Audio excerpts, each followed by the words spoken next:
আসসালামু আলাইকুম। Sports train YouTube চ্যানেলে আপনাদের সবাইকে স্বাগত। আজকের এই ভিডিওতে আমরা আলোচনা করব বাংলাদেশের ব্যাটিংয়ে অন্যতম নির্ভরযোগ্য ব্যাটসম্যান মুশফিকুর রহিমের টেস্ট ক্রিকেট ক্যারিয়ার নিয়ে। তাহলে চলুন ভিডিওটি শুরু করা যাক। ভিডিওটি শুরু করার আগে আপনি যদি আমার ইউটিউব চ্যানেলে নতুন দর্শক হয়ে থাকেন তাহলে অবশ্যই আমার ইউটিউব চ্যানেলটি সাবস্ক্রাইব করে পাশে থাকা বেল আইকনটি বাজিয়ে রাখুন।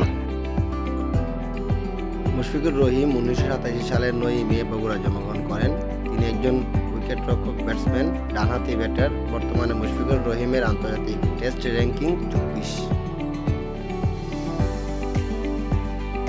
মুশফিকুর রহিম এখন পর্যন্ত 89টি টেস্ট ম্যাচ খেলেন। 164 ইনিংসে তার সংগ্রহ 5867 রান। মুশফিকুর রহিম এখন পর্যন্ত টেস্ট ক্রিকেটে 12,149টি বল মোকাবেলা করেন। ক্যারিয়ার সেরা innings 219 run, batting average 38.85, strike rate 48.29। Mushfiqur Rahim এখন পর্যন্ত টেস্ট ক্রিকেটে 13 বার নট আউট ছিলেন, 695টি চার এবং 35টি ছক্কা হাঁকানি ডানহাতি ব্যাটসম্যান। মুশফিকুর রহিম এখন পর্যন্ত টেস্ট ক্রিকেটে 12 বার 0 রানে আউট হয়েছেন। 27টি হাফ সেঞ্চুরির সাথে রয়েছে 11টি সেঞ্চুরি এবং ডাবল সেঞ্চুরি রয়েছে 3টি।